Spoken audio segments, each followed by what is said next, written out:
first things first. Jenna Wolf. It is Friday. Jenna Wolf, I have to jump in. I have a major announcement to make for America. Okay. Today might be the best show we've ever done. I've got a feeling about it. If there was ever a day to watch all 2 hours of the show, today is that day. We got 7 hours of material. It's an unbelievable football weekend. There was a great game last night.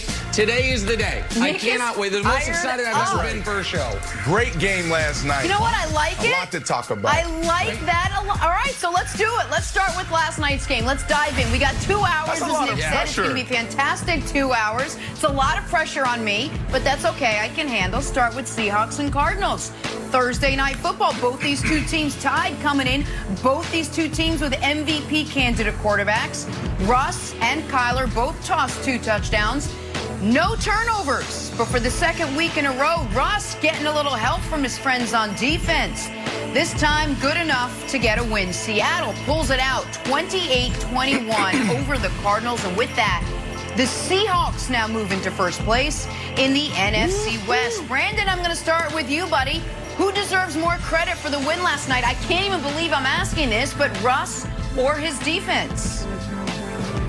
Look, I would love to say Russ because he protected the ball, but it's the defense. Wild's been talking about it all year. When you're playing that bad, historically bad, and then you hold this dynamic offense to 107 yards and 7 points in the first half, it has to go to the defense. Look, if I have a theme for that game last night, it would be they started fast and they finished strong. That's exactly what they did. The first half, that defense was lights out. And then in the second half, that defensive line stood up, pressing Russell Wilson, hitting him, sacking him, making things I said Russell Wilson, I'm sorry.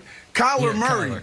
Kyler Murray didn't know what the heck to do in the second half. And that defensive line and Carlos Dunlap showed you why they brought him in and why they needed him. So, Nick, I have to go with that defense. They played really well last night, and they're trending in the right direction. It's absolutely right. And one of the reasons I'm so excited for today is I think in every single segment of the show, I'm going to say something that shocks Brandon Marshall. Here's the first one. Oh, my goodness. That right there, that team that we saw last night, that specific version of the Seahawks, they are the favorites in the NFC. With that level of defense, with Russ playing a clean game but still making the right plays, with Dunlap, Dunlap's played 2 games for them. He has 3.5 sacks. And if you didn't watch the game and you see, okay, Seattle has 28 points, that's 4 touchdowns. No, they got 2 of those points via safety on the biggest sequence of the night. If you were, it's a 2-point game, Wilds, and Dixon, their great punter, pins the Cardinals kind of deep. They force a intentional grounding penalty on Kyler to really back him up, and then an immediate pass rush that immediately beats the right guard, all of a sudden holding in the end zone safety. Now it's a 4-point game. You're getting the ball back. So I thought the story was the defense. Wilds, the defense doesn't have to be great. Allowing 23 to the Rams, 21 to the Cardinals is not great. It just has to be fine. And last night, the defense was more than fine. To me, it won them the NFC West yesterday when you look at their schedule, and it made them, once again, the favorites in the NFC West. So you guys just saw, yet again, Fox Sports 1, first things first, the Seattle Seahawks bias. Isn't it a beautiful thing? Nick Wright saying they won the division last night. I'm recording this on a Friday night, close to Saturday morning, so it won't be last night when you guys hear this. However, that is an asinine comment if there ever was one. Seattle has a great offense statistically, but they still, despite having a great performance in back-to-back weeks, they're still last in defense. They still have the worst defense. That's what happens when you have the worst historical defense going into week 10. So, sorry, hate to break it to you, but I don't buy into Seattle winning the division in one game. I did notice, however, the Rams beat Seattle on Sunday, playing a game in which they absolutely kicked the crap out of them. And what do we hear? We hear, is Seattle a pretender? Oh my Lord. Is Seattle a pretender? Is their season over because the Rams, who are the same record as them, beat them head to head at home? Huh. I mean, there's no way the Rams can be good, right? There's no way. I mean, there's not, right? Maybe the best defense in football. The offense is trending upward. You have a top 7 offense in yards per game. They put it together, and I think it's coming. You're going to see those touchdowns accumulate, and it's going to come at the right time, and I'm telling you, they're going to need it because the Rams do not have an easy schedule coming up. But the idea you are going to say because Seattle just beat a team in the Cardinals that are now 6-4 and could easily be 5-5 had it not been for a last-second Hail Mary, you're going to say that is what did it for you? Yep, Seattle took the division. It's over. Russell Wilson didn't throw for 200 yards. It's over. He didn't turn the ball over. That's where we're going with that now? He didn't turn the ball over. That's your argument. You're going to roll with the idea, well, he didn't turn the ball over, so I like our chances moving forward. Interesting. Look, I'm going to give credit where credit's due. Seattle's defense looked very good against potentially the hottest offense in the league. Kyler Murray has absolutely roasted defenses. He's cut them up and served them like Swiss cheese. But here's the thing. The defense looked really good. They have to continue that. And they also have to continue their offensive play.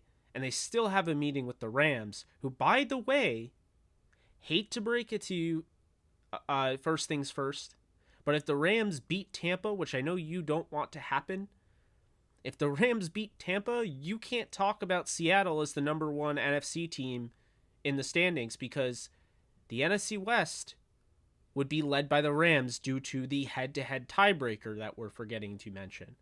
Look, I've heard analysts, I've watched them repeatedly this week, mainly because I did a video and I was really interested. Is everybody thinking this way? And I looked and no, they're not really. Ryan Clark said he felt the Rams were the favorite in the NFC West. Stephen A. Smith said he felt they were the favorite in the NFC West.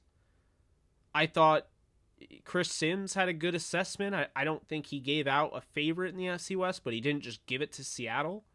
But first things first here seemed like they were celebrating the fact that Seattle won. The intro to this show in particular was insane. It seemed as though they were legitimately happy that Russell Wilson and the Seahawks won.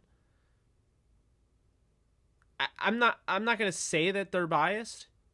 I am going to say that they favored a team in coverage. I'm not going to say maybe they want them to win. But, boy, it sure looks interesting, right? The Rams beat Seattle, and it's Seattle loses to the Rams. Not the Rams beat Seattle, but Seattle lost to the Rams. Has it really gotten to that point? It's very interesting. It really is. But let's look at the schedules, right? Because the NFC West, I think, does run through LA. I think the Rams can win not only the division, but get that number 1 seed. And it's actually why I was hoping the Cardinals would prevail, because the Cardinals prevailed. They still have the Patriots, they have the Rams, they have the Giants, the Eagles, the Niners, the Rams.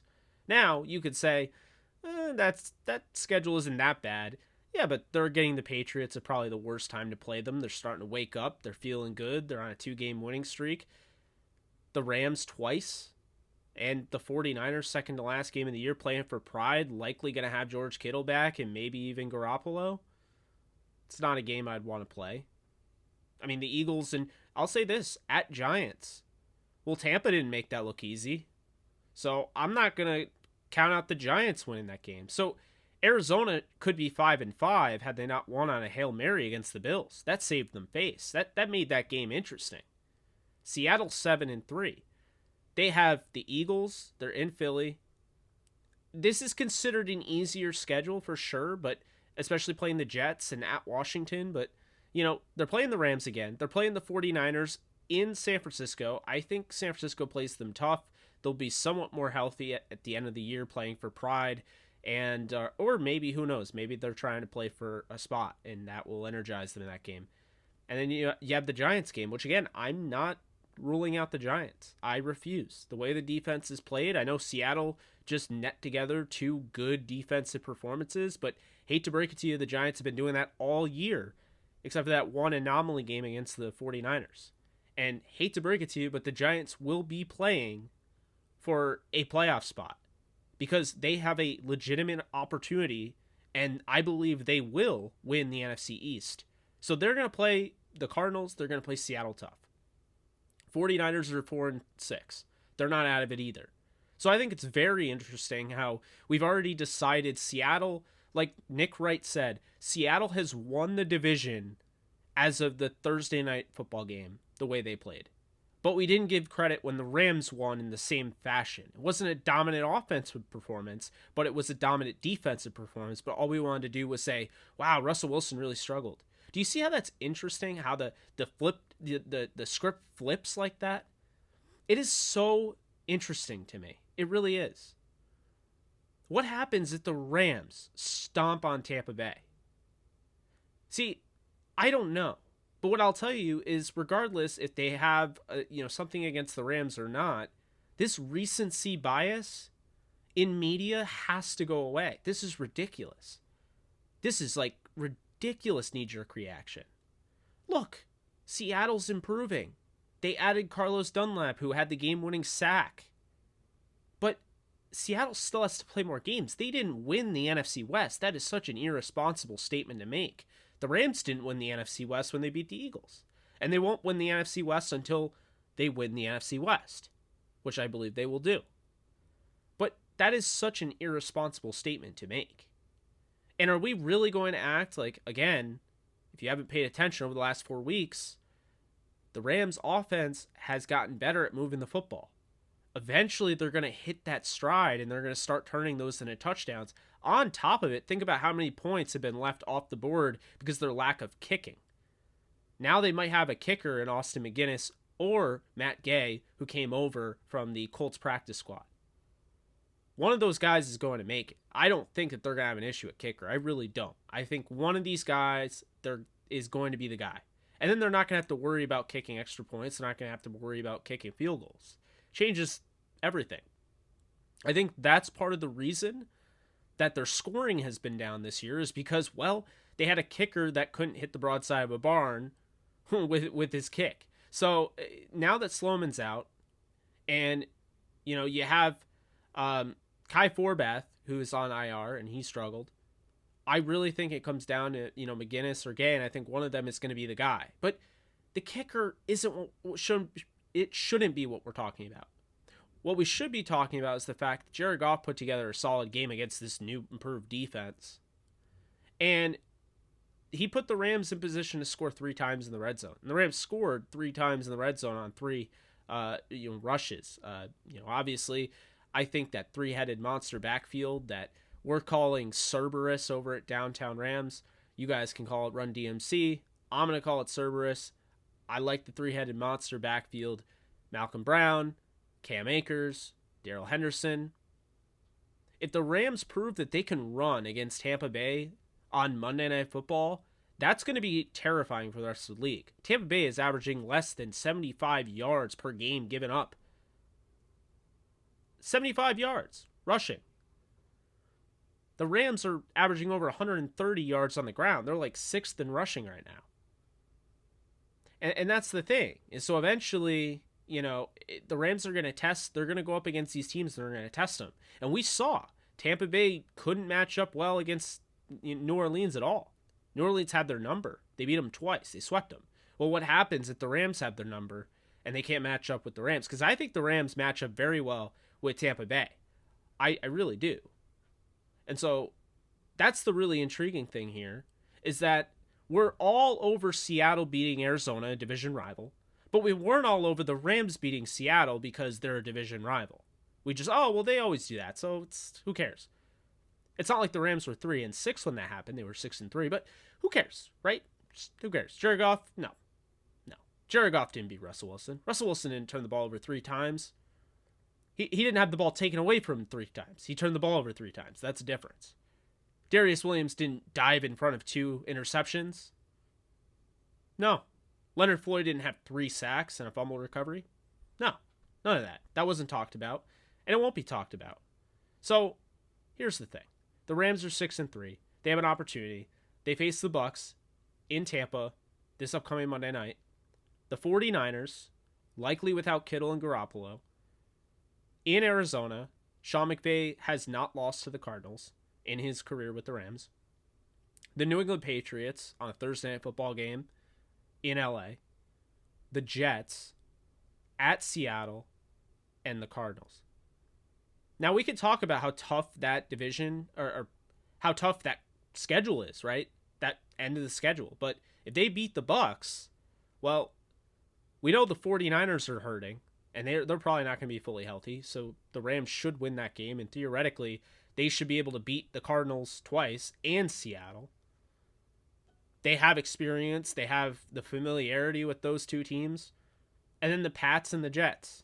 So, if the Rams beat the Bucs, no, pump the brakes. I do not think the NFC West runs through Seattle. Seattle has an easy end of the schedule, but Seattle also had some quote-unquote easy games that they had a hard time finishing. And that's the thing. So, no. Don't give division titles to teams when they lost the head-to-head tiebreaker to one of the other teams behind them. They're only behind them because they haven't played as many games as them yet. Because that's asinine. This isn't the Pittsburgh Steelers, who are 9-0. This is the Seattle Seahawks, who are 7-3. The Rams are 6-3, and the Cardinals are 6-4, and the 49ers are 4-6. You're jumping the gun. It's irresponsible, and it's not good analysis.